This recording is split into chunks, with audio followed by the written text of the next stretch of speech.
สวัสดีค่ะยินดีต้อนรับเข้าสู่ช anel ครัวแม่โบนะคะในคลิปนี้โบจะพาเพื่อนๆมาทำเมนู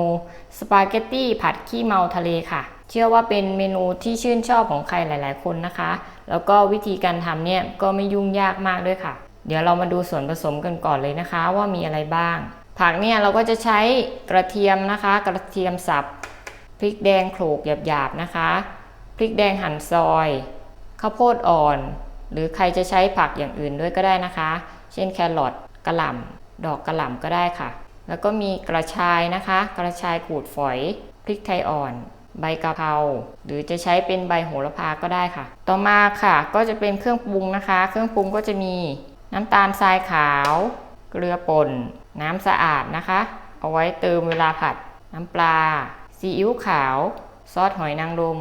น้ำมันพืชวันนี้โบใช้แค่ปลาหมึกกับกุ้งนะคะก็เอาตามความเหมาะสมนะคะเพื่อนๆแต่ว่าส่วนผสมเครื่องปรุงทั้งหมดเดี๋ยวโบจะทิ้งไว้ให้ที่ใต้คลิปนะคะอัตราส่วนต่างๆนะคะเดี๋ยวเรามาเริ่มต้มเส้นกันก่อนเลยค่ะการต้มเส้นสปาเกตตี้นะคะก็ทำง่ายๆนะคะจะดูตามฉลากข้างซองก็ได้เขาบอกว่าให้ต้มประมาณ9นาทีนะคะเราก็จะนำน้ำนะคะใส่ในหม้อหรือว่าใส่ในกระทะแบบโบเนี่ยค่ะใส่น้ำเยอะๆหน่อยนะคะเพราะว่าเวลาเราต้มเนี่ยเส้นมันจะได้ไม่ติดกันเนาะอันนี้500 กรัมนะคะโบจะใช้ประมาณเกือบครึ่งนะคะก็ประมาณ200 กรัมเนาะใส่เกลือลงไป1ช้อนโต๊ะใส่เกลือเพื่อให้น้ำเนี่ยเดือดได้ดียิ่งขึ้นนะคะก็ใช้เวลาตามข้างซองเลยนะคะประมาณ9นาทีค่ะถามว่าเราต้องใส่น้ำมันในขั้นตอนนี้ไหมนะคะก็ไม่จำเป็นต้องใส่เนาะถ้าเราใส่น้ำเยอะมากพอเนี่ยนะคะเส้นมันก็จะไม่ติดกันอยู่แล้วนะคะต้มไปจนกระทั่งเส้นสุกนะคะเดี๋ยวเรามาดูกันอีกทีนึงค่ะตอนนี้เราก็ต้มเส้นมาเป็นเวลา9นาทีแล้วนะคะเดี๋ยวเราจะมาเสด็จน้ำออกก่อนค่ะ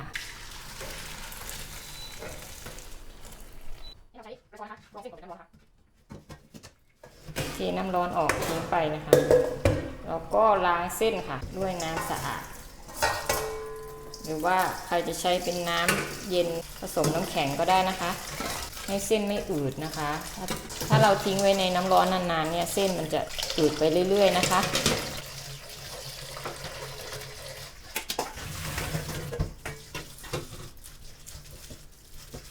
ล้างสัก2น้ำค่ะก็จะได้เส้นออกมาหน้าตาสวยงามนี้ค่ะสุกพอดีแล้วก็จะนำเส้นที่ได้ไปผัดต่อค่ะมาถึงขั้นตอนในการผัดนะคะเราก็จะใส่น้ำมันลงไปจากนั้นก็ใส่พริกกับกระเทียมนะคะผัดให้ส่งกลิ่นหอม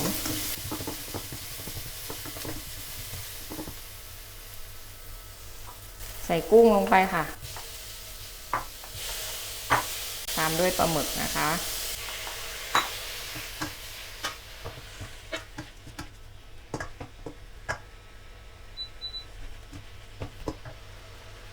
จากนั้นนะคะเราก็จะใส่ผักลงไปค่ะพอกุ้งเริ่มสุกนะคะ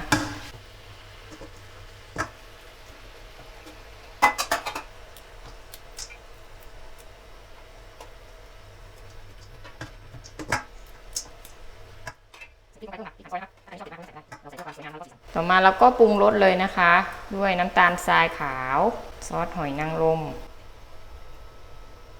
ซีอิ๊วขาวก็น้ำปลาค่ะ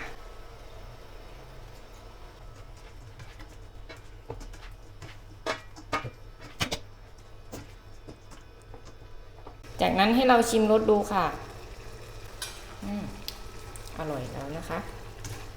ลักษณะน้ำนะคะถ้ามันน้ำเยอะอย่างเงี้ยเราก็ไม่ต้องใส่น้ำเพิ่มนะคะน้ำนี้ออกมาจากตัวปลาหมึกนะคะแล้วก็กุ้งพอข้าวโพดอ่อนสุกแล้วนะคะเราก็จะใส่เส้นลงไปค่ะเส้นจะเด็ดน้ำให้แห้งนะคะแล้วก็ผัดต่อเลย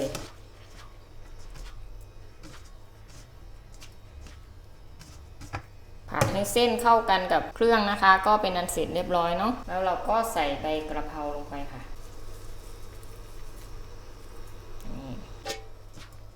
ย่างนี้นะครั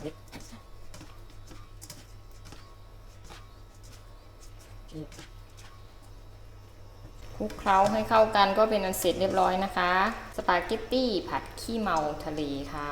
เดี๋ยวเราก็ตักใส่จานกันเลยเสร็จเรียบร้อยค่ะเมนูสปาเกตตี้ผัดขี้เมาทะเลนะคะเพื่อนๆลองมาจดสูตรไปทำกันดูนะคะวิธีทำง่ายมากๆเลยค่ะนี่น่าทานมากเลยรสชาติดีด้วยนะคะถ้าใครชอบเมนูนี้นะคะก็ฝากกดไลค์กดแชร์กดติดตามให้โบด้วยนะคะ